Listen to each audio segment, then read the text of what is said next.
Habang abala si Lucas sa ginagawang pagsasanay sa kanyang magiging bagong kapangyarihan, ay malayang nakakapaghasik ng lagim ang kampon ni Tandang Bruno. Tahimik na noon ang paligid ng baryo. Nasa loob na ng kabahayan ang mga mamamayan ng baryo San Isidro nang makarinig ang mga ito ng nakakakilabot na alulong ng isang aso na sinundan pa ng isa at ng isa pa hanggang sa nagsasagutan na ang pag-alulong ng mga asong nagkalat sa kalsada ng baryo. Ay, ano ba namang mga aso yaon? Nagtatayuan ang mga balahibo ko sa ginagawa nilang nakakakilabot na alulong. Wika ni Aling Tinang. Oo nga pati ako'y nakakaramdam din ng kilabot sa mga asong iyaw. Hindi kaya may nakikita na namang aswang ang mga lintek? Tugon naman ng asawa niyang si Manong Ago na naglakad patungo sa kusina. Ay, asan ka pupunta ha, Agaw? Sandali at kukunin ko lamang ang itak at ilalagay ko diyan sa ilalim ng papag natin. Maganda na ang nagsisiguro, Tinang, lalo't alam naman nating may mga gumagalang aswang dito sa baryo. Sa isang bahay naman kung saan mag-isa lamang ang isang buntis na ginang, ay abala itong nagsusulsi ng damit habang hinihintay ang pagdating ng kanyang asawa. Nang marinig nito ang maingay na alulungan ng mga aso. Nako, heto na naman ang mga asong pasaway. Kinikilabutan tuloy ako sa mga alulong na ginagawa ng mga yon.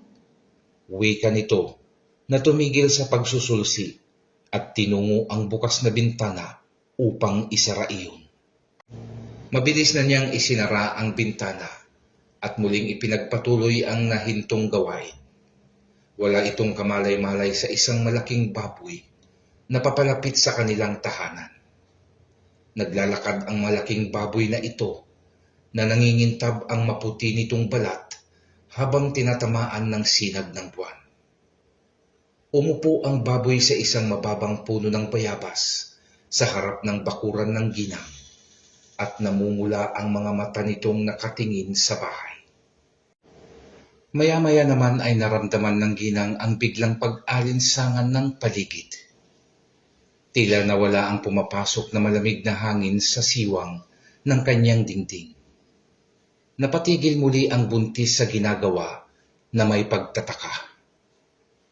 Napakunot ang kanyang noo.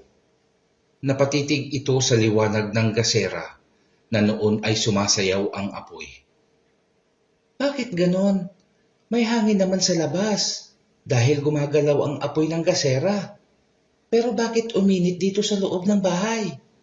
Tanong nito sa sarili. Maya-maya pa ay nakaamoy naman ito ng mabahong amoy ng tila nabubulok na karne. Grabe namang baho naman nun. Parang patay na daga. Ay naku po. Inis na wika nito. Nang makarinig na ito ng mga pagkaluskus at huni ng isang baboy na paikot-ikot sa kanilang bahay. Doon ay nakaramdam na ito ng takot. Alam nitong hindi na normal ang kanyang naririnig. Diyos ko, may aswang yata sa labas. Ador, nasaan ka na ba? Bakit ba ang tagal mong dumating? Wika nito, na noon ay itinigil na ang pananahi. Nahiga na ito sa papag at nagtalukbong na ng kumot. Hindi pa ito nagtatagal sa pagkakahiga nang makaramdam naman ito ng paninigas at pananakit ng tiyan. Aray ko! Aray! Ang tiyan ko! Ang sakit! Sobrang sakit, aray ko! Sinapo ng ginang ang tiyan na sumasakit. Nasa ganon siyang sitwasyon nang marinig niya ang kumalabog sa likod bahay. Parang may nagbukas ng kanilang pintuan sa likod. Ador? Ikaw ba yan? Ador! Pagtawag nito sa asawa. Ngunit wala siyang mahintay na pagsagot. Sinikap ng ginang na tumayo at tumungo sa kusina upang tignan kung sino ang nagbukas ng pintuan. Palabas pa lamang ito sa pintuan ng kanilang silid nang mapahinto ito at nanlaki ang mga mata. Napaatras ang ginang dahil sa malaking baboy na nakapasok sa kanilang bahay. Akma nang sisigaw ang buntis nang bigla naman siyang dinaluhong ng aswang. Sa lakas ng pagkakadamba ng baboy ay natumba ang buntis at napahiga sa papag habang kinudbabawan naman siya ng baboy na panay ang ginagawang pagkagat sa kanya. Pumupulandit na ang sariwang dugo ng buntis sa nabubutas nitong leeg. Gamit ang dalawang kamay nito ay mabilis niyang itinakip ang kanyang mga palad sa nabutas na leeg. Labis ang takot na nararamdaman ng buntis sa mga sandaling iyon. Nang maramdaman naman niyang inuumpisahan na ng aswang kutkutin ang kanyang tiyan. Labis na ang sakit ng kanyang nararamdaman. Sa mga sandaling iyon ay wala na siyang nagawa kung hindi ang pumikit na lamang. Makikita naman ang pagtulo ng luha sa gilid ng kanyang mga mata hanggang sa mawalan na ito ng buhay. Nagtagumpay ang nilalang. Nabutas nito ang tiyan ng ginang at hinugot nito ang isang sanggol na mabilis din niyang kinain ng buo. Matapos iyon ay mabilis na itong lumabas ng bahay. Giniba nito ang harapang pintuan at mabilis nang tumakbo palayo sa bahay ng kanyang biktima. Ilang minuto ang makalipas ay makikita naman si Ador na paparating. Napahinto ito nang makita ang sirang pintuan ng bahay. Malakas ang kabog ng kanyang dibdib dahil sa pagbilis ng tibok ng kanyang puso. Naglalaro sa isipan na ang isang hindi magandang bagay. Mabilis na itong tumakbo at pumasok ito sa bahay. Sa kanyang pagsilip sa silid, ay nabitiwan nito ang supot na may lamang pansit na pasalubong sa kabiyak.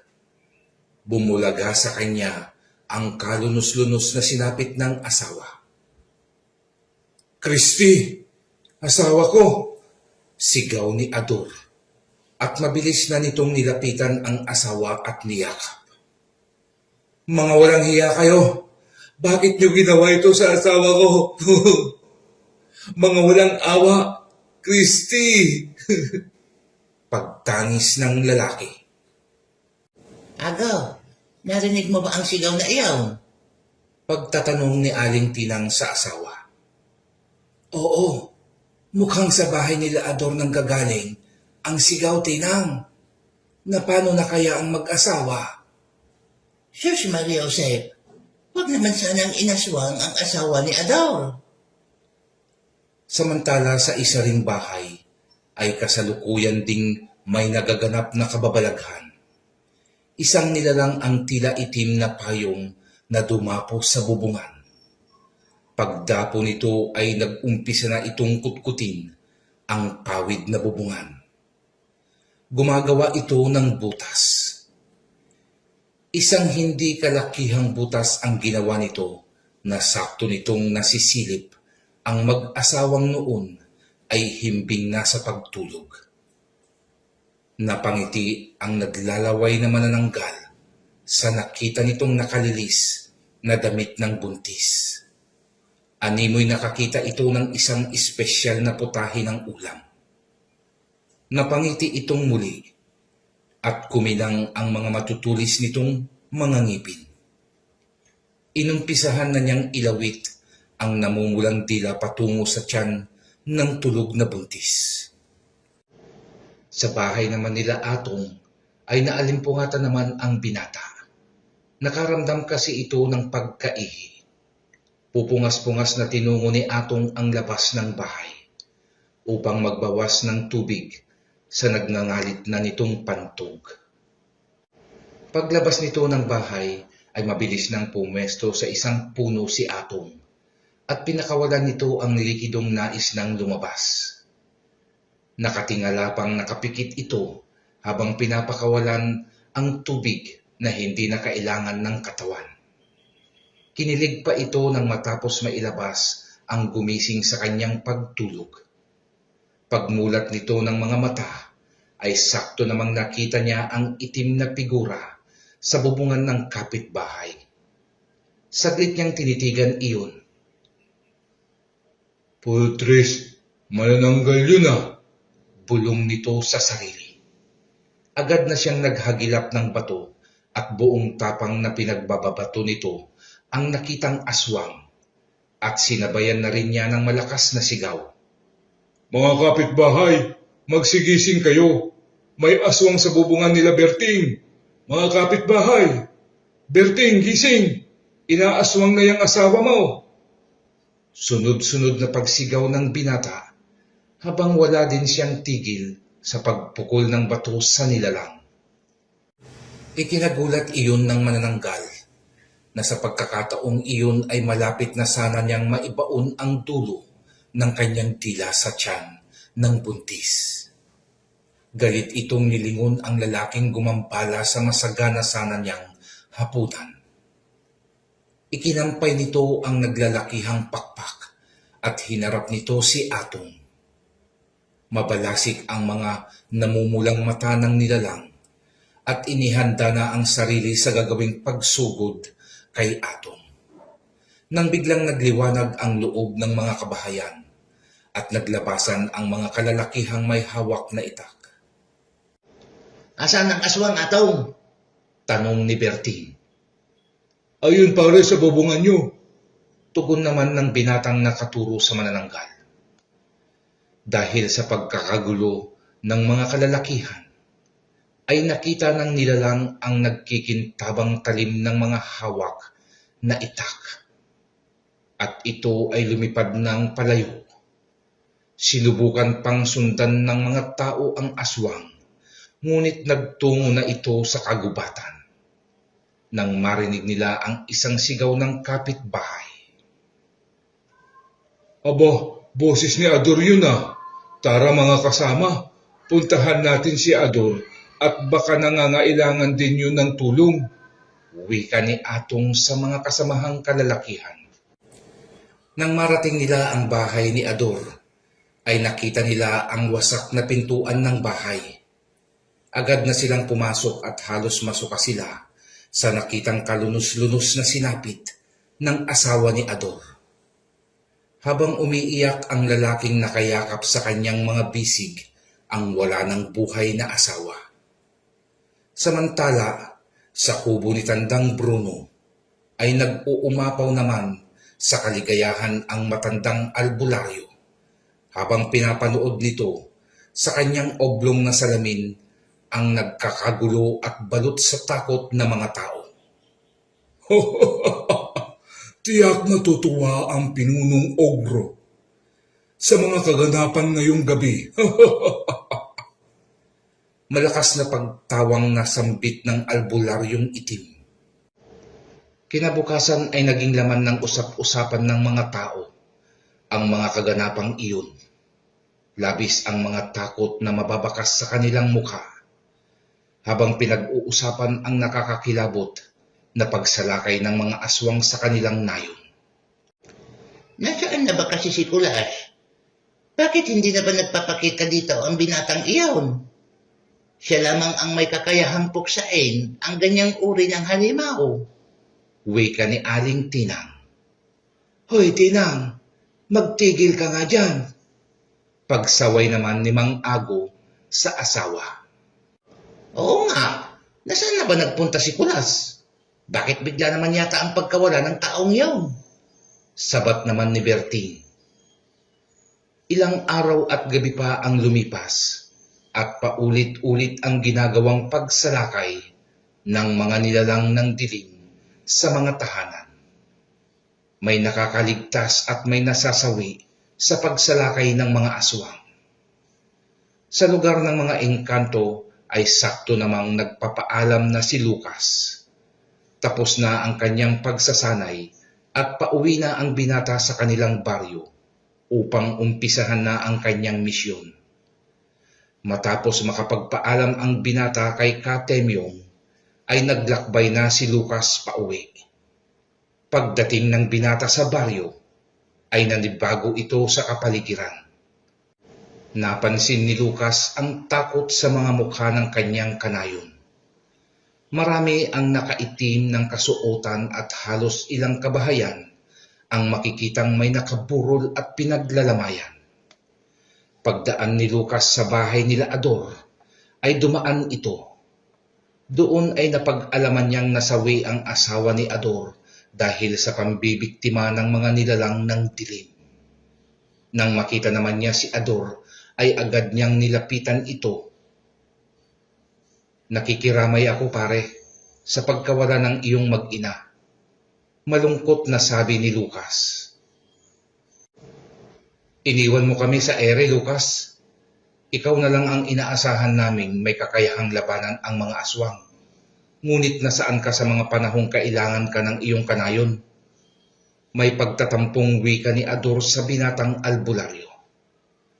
Pasensya na kayo sa bigla kong pag-alis dito sa baryo. Hindi ko naman akalaing ganito ang mangyayari habang wala ako.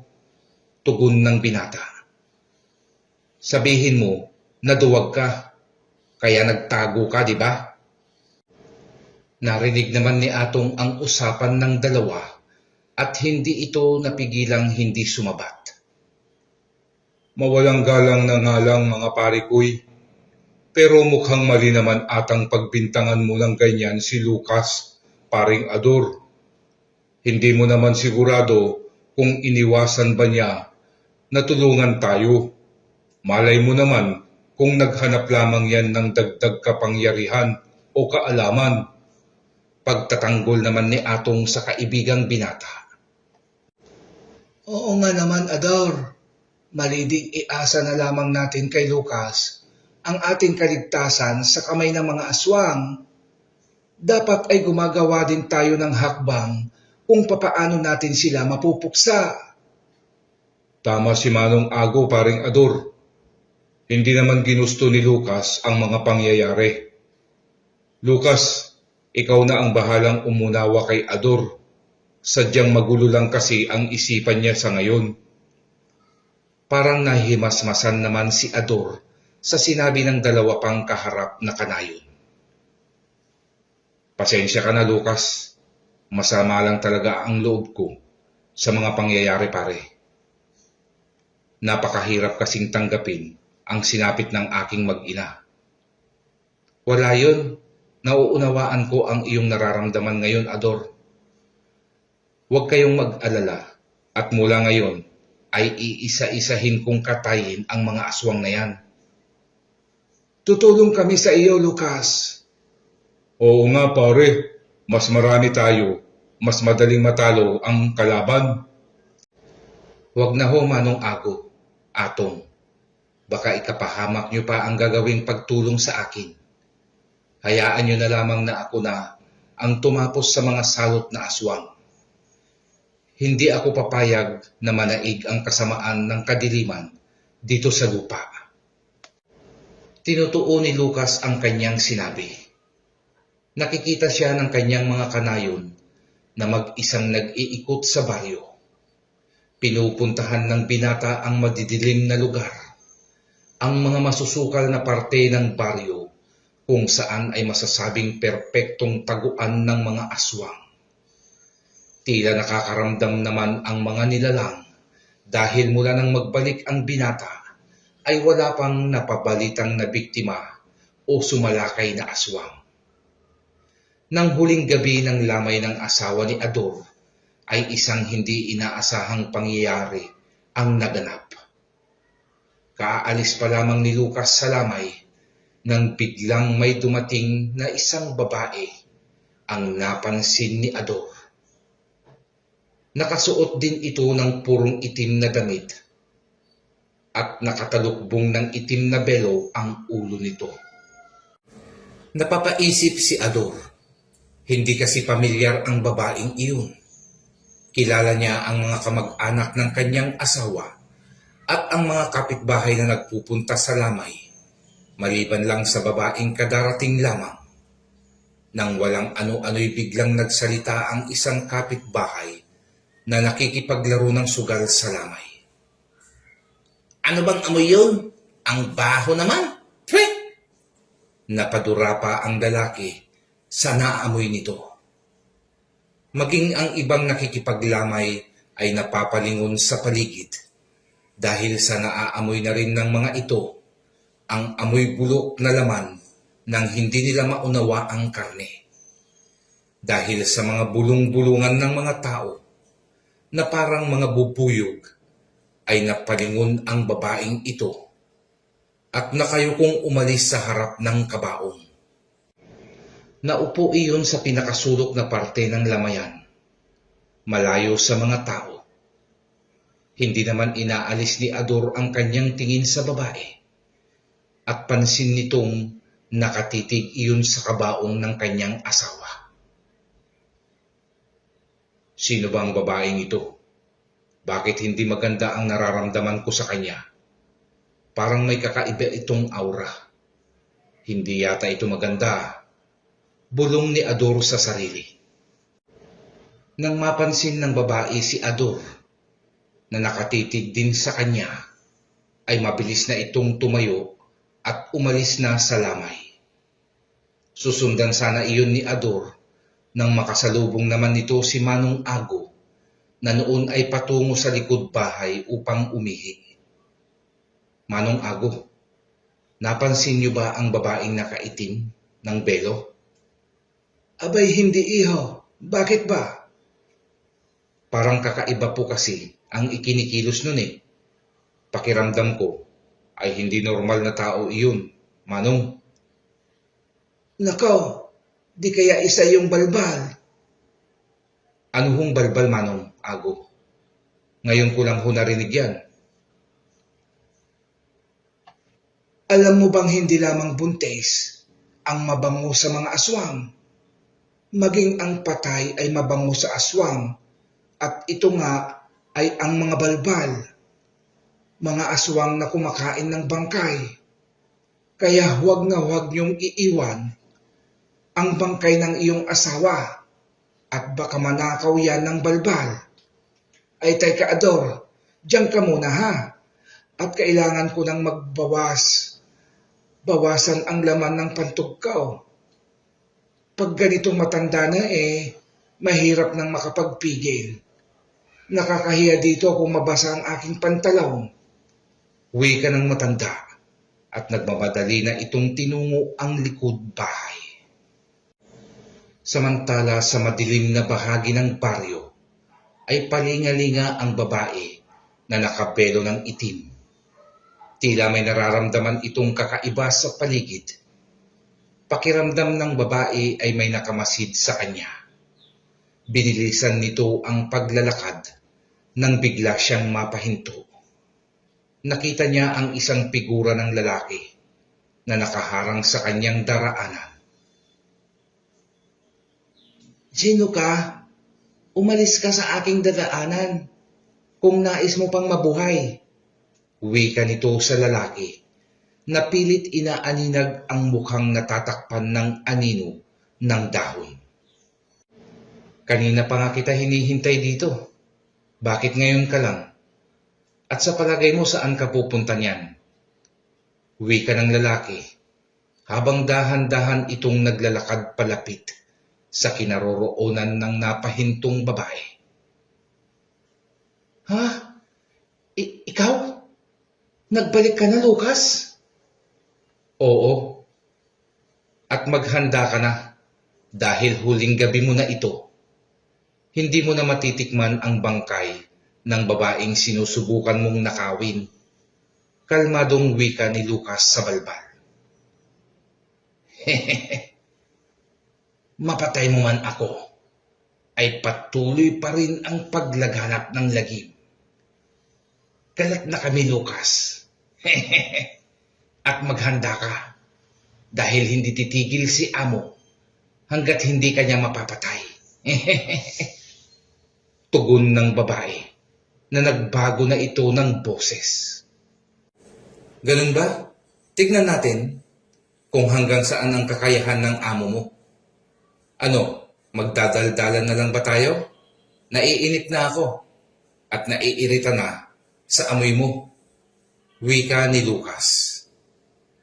Mabilis ang ginawang transformasyon ng aswang. Mula sa pagiging magandang babae, ay biglang naging nakakakilabot ang kaanyuhan nito. Humaba ang mga kamay at paa, kasabay ng pagkakaroon nito ng matitigas at mahahabang kuko. Mas tumindi ang mabahong amoy ng maitim at parang galising balat nito. Sa akala mo ay masisintak mo ako sa pagbabago mo ng anyo.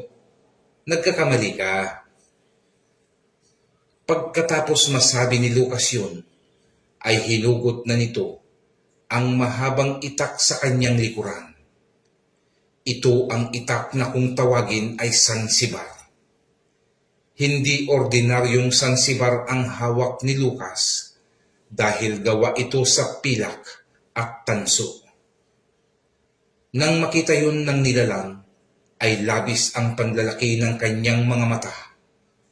Napalunok pa ang balbal nang iwasiwas iyon ni Lucas sa hangin dahil sa ginagawa nitong kakaibang tunog na akala mo ay isang instrumentong gumagawa ng musika. Nasaan ang tapang mo, halimaw? Bakit tila naduduwag ka na? Mabuti pa ay magdasal ka na habang binibigyan pa kita ng oras upang makahingi ng tulong sa sinasabi mong amo at sa pinuno niyong demonyo. Panay lang ang ginagawang pag-angil ng nilalang.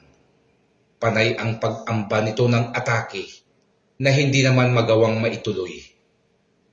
Nang mairita na ang binatang albularyo sa ganung turan ng kalaban, ay tumakbo na si Lucas palapit sa balbal.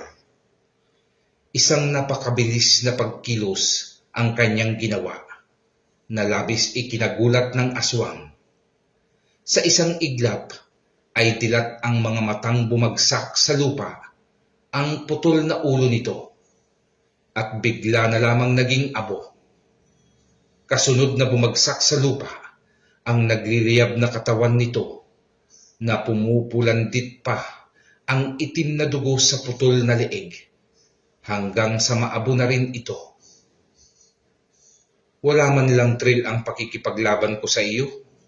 Hindi man lang ako pinagpawisan kahit konti. Maging ang makikinig ng Kakilabot TV ay disappointed sa iyong kakayahan na halimaw ka. Wika ni Lucas. Bumalik na si Lucas sa lamayan. Nang makita naman siya ni Ador, ay mabilis siyang kinausap ng lalaki. Lucas, mabuti at bumalik ka na. Kanina ay may babaeng nakabelo ng itim na lumapit sa kabaong ng aking asawa. Hindi siya pamilyar sa akin. Pero ang sabi naman ni Manong Ago ay baka daw balbal iyon. Tama si Manong Ago, Ador. Isang balbal ang babaeng nakita mo. Pero huwag ka nang mabahala at tinodas ko na ang aswang na nagbabalak na kawin ang bangkay ng iyong asawa. Nagpaalam na si Lucas at muli na namang naglibot ito sa baryo. Umaasang may makikita pa siyang mga nilalang na ginagambala ang pagpapahinga ng mga kanayon. Mag-uumaga na nang maisipan ni Lucas ang umuwi at magpahinga na sa bahay. Habang naglalakad ang binata, ay nakakaramdam siya ng kakaiba sa paligid. Napangiti ang binata at nagwika. Patago-tago ka pa sa dilim. Akala mo hindi kita nararamdaman? Nais mo bang humabol sa iyong kauring katatapos ko lang paslangin? O nais mo munang magsumbong sa amo mo? Sige, iparating mo sa kanya ang balita at sabihin mo sa kanyang hinihintay ko na siya dahil gigil na akong paslangin siya. Pagkasabing iyon ni Lucas ay siya namang karipas ng takbo nang nilalang na panay ang pagsubaybay sa binata. Maingat na sinundan ng binata ang nilalang. Sa bisa ng kanyang medalyon ay nagagawa ng binata ang tumakbo na halos hindi sumayad ang mga paa sa lupa. Narating ng nilalang ang kubo ni Ka Bruno. Agad itong naghatid ng balita sa kanyang amo. Amo, nagbalik na si Lucas sa ating baryo at nag-uumpisa na siyang puksain ang ating lahi. Alam ko. At kanina ko pa pinapanood ang kanyang kilos. Sa labas ng kubo ay isang pagtawag ng pamilyar na boses ang narinig ni Ka Bruno. Ka Bruno, alam ko na ang iyong sikreto. Lumabas ka na diyan at harapin mo ko. Tapusin na natin ang iyong sinimulan. Pagtawag ni Lucas. Agad na umusal ng dasal ang matandang albularyo.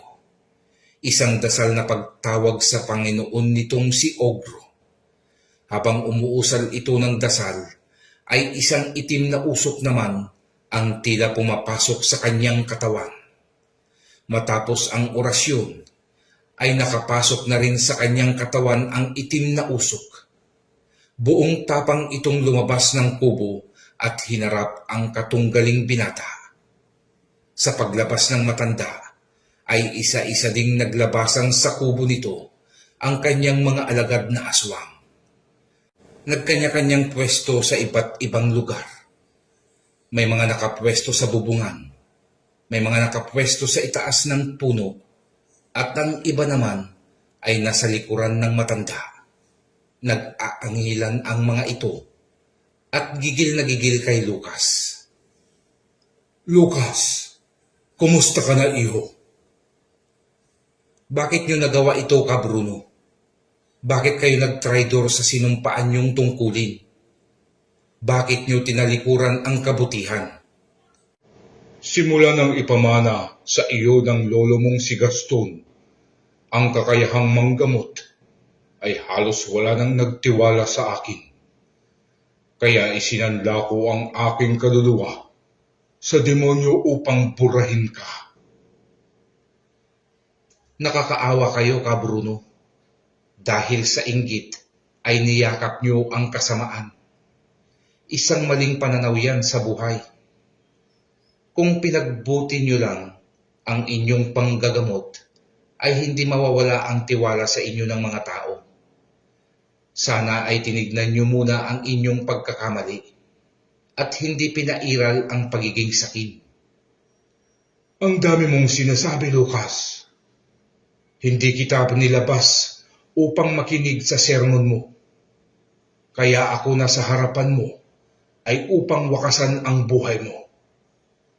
Natawa ang binata sa sinabing iyon ng matanda. Parang baliktad yata, Ka Bruno. Hindi kaya tamang ako dapat ang magsabi sa inyo niyan? Natapusin na ang buhay niyo at kasamaan. Itigil na natin ang daldalan at tanggapin niyo na lang ito. Mabilis na sinugod ni Lucas ang matanda. Ngunit ikinumpas nito ang kanyang kamay. At mabilis na nagsisugurang pasalubong kay Lucas ang mga kampon nito. Sabay-sabay na nagpakawala ang mga aswang ng kalmot, sipa at suntok sa binata. Sa bilis ng kilos at talas ng mata ni Lucas ay naiiwasan niya ito. Sa bawat aswang na naiilagan ng binata, ang atake ay isa-isa namang nagtatalsikan ang mga nilalang. Sa lakas ng bawat suntok na pinapakawalan ni Lucas, wala nang buhay na bumabagsak ang bawat aswang na tumitilapon sa lakas ng suntok ng binata.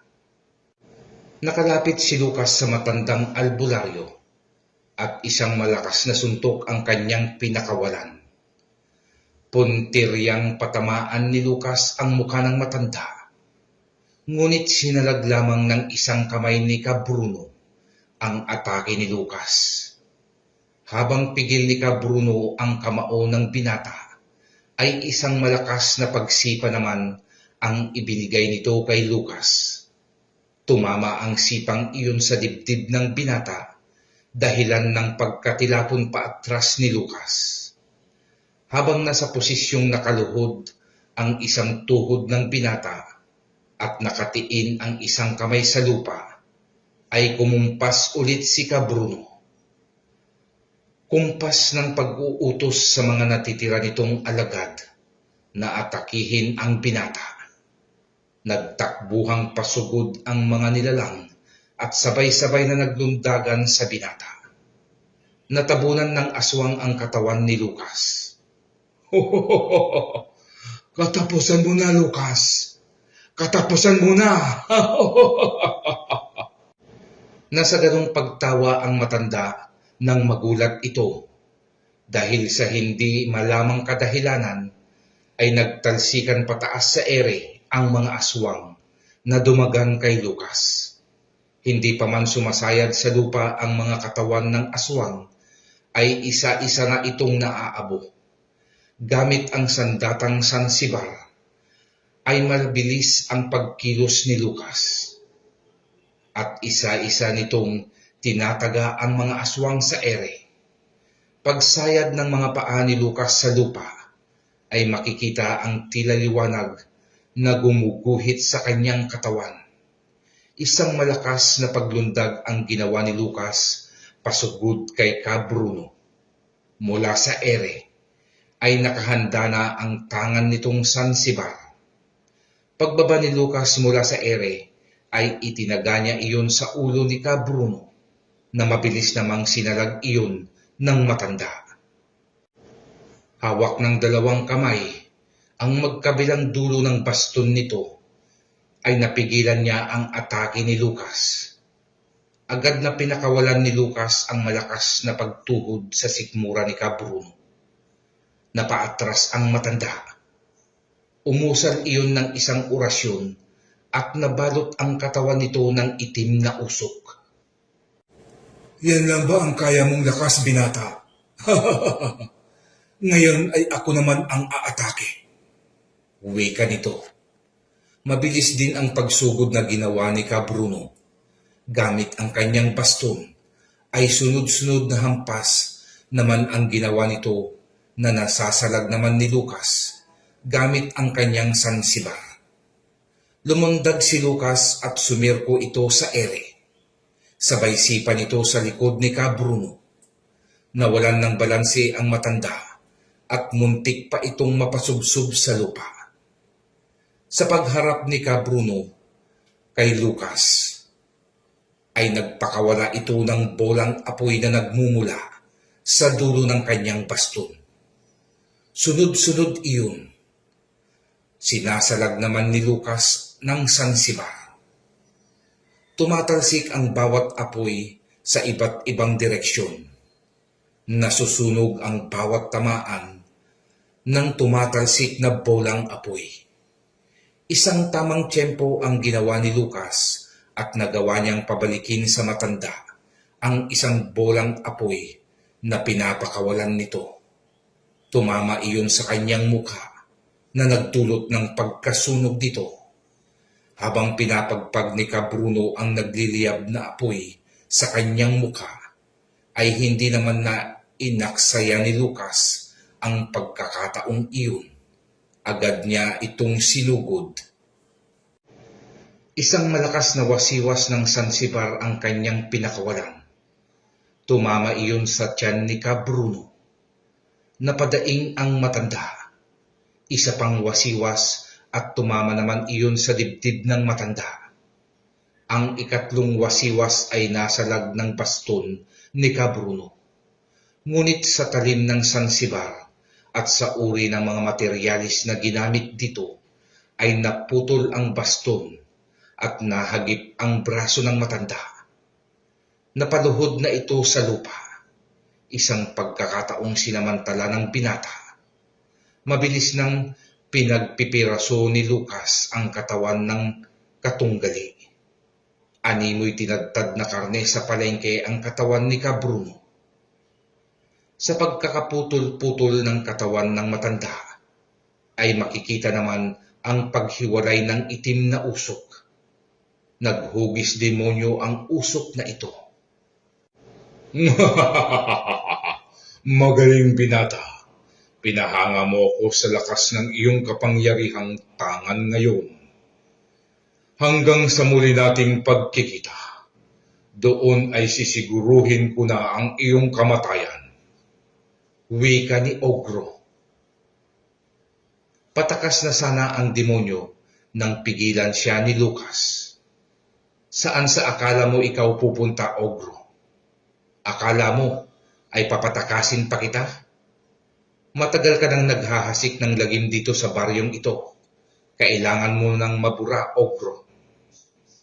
Wika ni Lucas at mabilis na inusal ang isang buhay na salita. Nagliwanag ang medalyon ni Lucas habang lumalabas ang liwanag na iyon. Sa medalyon ay naghuhugis naman isang malaking kamay ito. At sa isang iglap ay hawak na nito si Ogro. Makikitang nagpipilit makawala ang demonyo sa liwanag na kamay. Ngunit unti-unti na siyang hinihigop ng medalyon. Hayop kang binata ka. Pakawalan mo ako dito. Lucas! Tuluyan na ngang hinigop ng medalyon si Ogro. Permanente na itong nakakulong sa loob ng medalyong suot ni Lucas. Napasalampak naman sa lupa ang napagod na binata. Nang makapagpahinga ito, ay tinungo na nito ang baryo. Bitbit ang isang magandang balita sa kanyang mga kanayon. Sana po ay naibigan nyo ang katatapos na kwento ni Lucas, ang binatang albularyo. Mag-iwan lang po ng comment at huwag pong kalimutang ambunan ng like at subscribe ang inyong abang lingkod. Malaking tulong po ito sa akin upang mas makapaghatid pa po ng maraming kwento sa inyo. Muli po mga kakilabot, ay patnubayan po kayo ng Panginoon. Salamat po sa lahat.